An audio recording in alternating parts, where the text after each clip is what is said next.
Halo.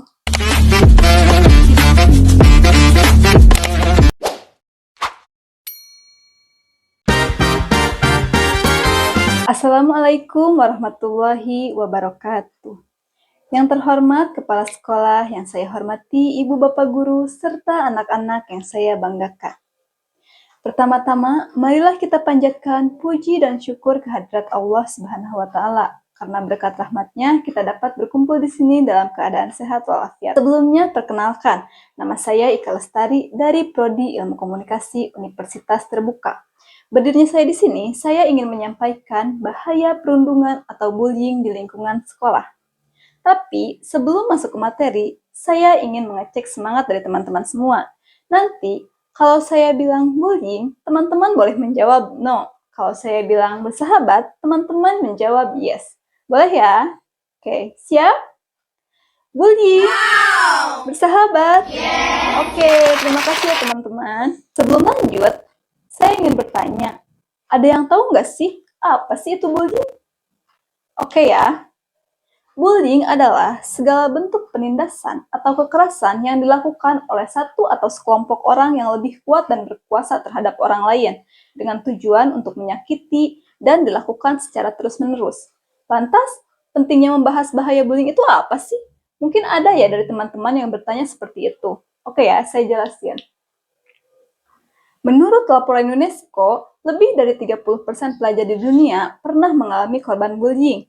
Akibatnya, banyak anak yang takut datang ke sekolah karena takut dihina dan disakiti. Padahal, sekolah seharusnya menjadi tempat yang nyaman, bukan tempat yang menakutkan. Nah, teman-teman, bullying juga mempunyai berbagai bentuk. Kita harus mengenali bentuk-bentuk bullying agar mencegahnya terjadi. Pertama, ada yang namanya bullying fisik. Bullying fisik ini contohnya seperti menendang, memukul, mendorong, atau merusak barang teman. Yang kedua, ada yang namanya bullying verbal. Bullying verbal dilakukan melalui kata-kata seperti mengejek, mencaci maki, atau memanggil teman dengan sebutan yang tidak baik. Yang ketiga, ada yang namanya bullying sosial. Bullying sosial contohnya seperti mempermalukan teman di depan umum atau menjauhi teman tanpa sebab. Yang keempat, ada yang namanya cyberbullying. Cyberbullying dilakukan melalui media sosial. Contohnya seperti komentar jahat, pesan bernada hinaan, atau menyebarkan foto dan video tanpa izin. Itu termasuk ke dalam cyberbullying. Nah, teman-teman, untuk mengetahui betapa seriusnya masalah bullying ini, mari kita lihat contoh kasus yang terjadi di SMP Karangjaya Muratara pada pertengahan Oktober 2025, di mana siswi berinisial C dianiaya oleh temannya berinisial H. Masalahnya sepele, hanya gara-gara masalah stiker WhatsApp. Dapat dilihat dari foto tersebut, nampak teman-temannya hanya menonton, menertawakan, bahkan ada yang memvideo, hingga akhirnya kasus ini pun viral. Akhirnya pelaku dikeluarkan dari sekolah dan korban mengalami trauma berat. Kasusnya pun ditangani oleh pihak yang berwajib.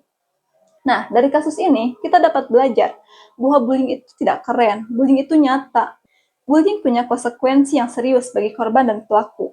Adapun dampak-dampak bullying itu sendiri adalah yang pertama bagi korban, bisa merusak kepercayaan diri, menyebabkan stres, cemas, depresi, bahkan menurunnya nilai akademik hingga bunuh diri. Adapun bagi pelaku, perilaku bullying bisa terbawa hingga dewasa, sulit bekerja sama, dan beresiko berurusan dengan hukum seperti yang dilakukan tadi ya teman-teman. Tentu saja, kita tidak ingin masalah ini terulang di sekolah ini. Maka dari itu, mari kita hentikan bully. Jangan ikut menonton atau tertawa ketika melihat teman kita dibully. Jangan melawan bully dengan kekerasan. Lawan bully dengan cara yang benar. Bicara, laporkan, dan minta bantuan ke wali kelas, BK, atau orang tua. Melapor bukan berarti kita mengadu, tapi kita menyelamatkan. Teman-teman, sekolah yang aman adalah tanggung jawab kita semua. Cara kita memperlakukan orang lain mencerminkan siapa diri kita. Maka dari itu, mari kita jadikan sekolah kita tempat belajar yang nyaman, aman, dan saling menghargai. Mari hentikan bullying dari sekarang. Teman-teman, bullying itu kecil ketika dimulai, tapi besar ketika dibiarkan. Dan pahlawan yang bisa menghentikannya bisa jadi kamu. Pagi hari minum jamu, siangnya makan ketupat. Kalau ada bullying di sekitarmu, ayo kita hentikan cepat-cepat. Sekian dari saya, terima kasih. Wassalamualaikum warahmatullahi wabarakatuh.